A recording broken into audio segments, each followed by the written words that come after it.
तो गाइस मैं रुस्तम और आप देख रहे हैं नॉलेज लाइव। दोस्तों हम लेकर आए हैं बिहार बोर्ड 10th क्लास का द्राक्षा उर्दू। और दोस्तों हम लोग इससे पहले हम पढ़ चुके हैं शबनम कमाली का, और उर्दू में 4 अफसाना पढ़े हैं लोग, सुहेल अजीमाबादी का, सैयद मोहम्मद मुहसिन का, कमर जहां का और निगार अजीब का। दोस्तों अब हम लोग आज तीसरा सिंफ पढ़ेंगे लोग, मजमून। ठीक है, ये एक नसरी सिंफ है, यानी कि नज्म शायरी को नज्म कहते हैं, जिसमें नज्म, गजल, हमद, मरसिया, मसनवी वगैरह आता है। इसी तरह से नज्म के जो उल्टा लिखा जाता है उसे नस्र बोलते हैं, जिसमें अफसाना, नावल, मजमून वगैरह आता है, और उसी को मजमून कहते हैं हम लोग। मजमून को इंग्लिश में एशे बोलते हैं और हिंदी में निबंध बोलते हैं या लेख बोलते हैं। तो सबसे पहले हम लोग किताब में पढ़ेंगे और जो बोर्ड पे डिफिनेशन लिखी है उसको हम समझाएंगे। पेज नंबर 42 है 10th क्लास का उर्दू किताब से। लिखा है, मजमून एक कदीम नस्र सिन्फ है जिसमें किसी एक मखसूस उन्वान पर शेर हासिल बहस होती है। यानी कि उर्दू अदब में ये एक कदीम नस्री सिन्फ है, बहुत ही पुराना है। मजमून एक कदीम नस्री सिन्फ है जिसमें किसी एक मखसूस यानी खास उन्वान पर, है ना, उन्वान यानी हेडिंग पर शेर हासिल बहस होती है। यानी कि जैसे आप छोटे बच्चे होते हैं तो उनको गाय पर लिख दिया जाता है कि आप गाय पर मजमून लिखिए, तो बच्चे लिखते हैं गाय के 4 पैर होते हैं, गाय घास खाती है, गाय काली होती है, उजली होती है। इसी तरह से हम लोग फिर आते हैं ईद पे। ईद पे मजमून लिखा जाता है। इसी तरह से बहुत सारे टॉपिक पे हम लोग मजमून लिखते हैं। फिर है मजमून मुख्तसर और तवील भी होता है। यानी मजमून किस तरह से लिखे जाते हैं, 2। एक मुख्तसर यानी छोटा मजमून होता है जो 2-4 पेज में खत्म हो जाता है, और तवील मजमून बहुत ही लंबा चलता है, यहाँ तक कि एक किताब भी बन सकता है। लिखा है, मजमून का आगाज फोर्ट विलियम कॉलेज कलकत्ता से हुआ था। हमारे यहाँ मजमून यूनिवर्सिटी का आगाज कहाँ से हुआ था? फोर्ट विलियम कॉलेज कलकत्ता से। और हमारे उर्दू के मशहूर मजमून निगारों में सर सैयद अहमद खान, मोहम्मद हुसैन आजाद, अल्ताफ हुसैन हाली, ख्वाजा हसन निजामी, रशीद अहमद सिद्दीकी, ज़काउल्लाह और मोहसिनुल मुल्क वगैरह काफी मशहूर है। चलिए अब हम फिर किताब पे आते हैं। मजमून मुख्तसर भी होता है और तवील भी, यानी ये इसको 2 तरह से लिख सकते हैं।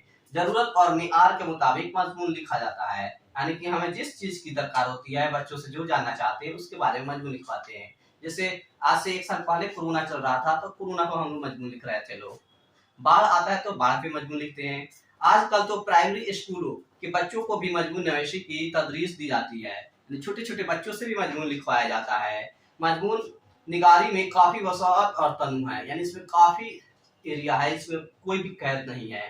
मज़ामीन मुख्तलिफ नौइयत के हो सकते हैं, जैसे इल्मी मज़ामीन यानी इल्म के बारे में लिखा जाता है, साइंसी मज़ामीन, मजहबी, इखलाकी, इस्लाही और सियासी मज़ामीन वगैरह। यानी सियासत के ऊपर भी हम लोग मजमून लिखते हैं लोग, उसमें सियासी वाक़यात को बयान करते हैं। साइंस के बारे में मजमून लिखते हैं लोग तो साइंसी वाक़यात बयान करते हैं। ठीक है, मजमून निगारी में काफ़ी आज़ादी और कशादगी है।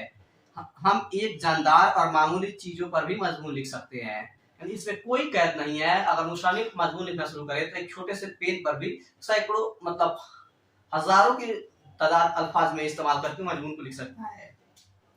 और लिखा है, और कलमकार के कलम के ज़हन से करे कि स्कूल के एक मजमून में उन्वान की तस्रीह, इसकी शफात और अयूब पेश किए जाते हैं। यानी जब हम मजमून लिखते हैं तो जैसे ईद पे लिखेंगे तो ईद के बारे में लिखेंगे, ईद क्या होता है। फिर हम लोग लिखेंगे लोग ईद में क्या क्या किया जाता है। और इसके अलावा अगर हम किसी मजमून लिख रहे हैं तो उसके अयूब और शफात यानी कि ऐब यानी कमी को, और शफात यानी उसकी तारीफ को बयान करते हैं। मआरी मज़ामीन इल्मियत और जामियत भी होती है, और कलमकार के कलम की ज़हन की जुलानियत भी, यानी जो कलमकार होता है यानी जो मुसन्निफ होता है वह मजमून लिखता है तो वह हमें उस टॉपिक के बारे में आगाज भी कराता है, नॉलेज भी देता है, और इसके अलावा वह खुद कितना जानकार है, उससे कितना नॉलेज है, हमें ये भी पता चलता है। हर दौर में मजमून नवेशी उर्दू की नस्र सिन्फ की एक अहम सिन्फ बनी रही है। यानी कि उर्दू में हर दौर में पुराने जमाने से लेकर अभी तक मजमून खूब लिखा गया है,